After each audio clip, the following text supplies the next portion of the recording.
Բարև բոլորին, իսկ դու գիտեիք, որ Ճապոնիայում կա մի չգրված օրենք, որը կոչվում է 5 րոպեի կանոն։ Եթե հանդիպումը օրինակ ժամը 3-ին է, դու պետք է գաս ժամը 2:55, այսինքն 5 րոպե շուտ, ոչ ճիշտ ժամին 5 րոպե շուտ։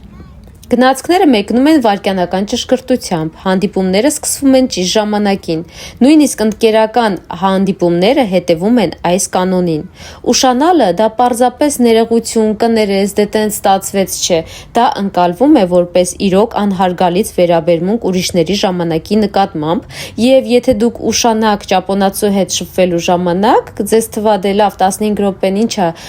ձեր հետ ճապոնացին այլևս չի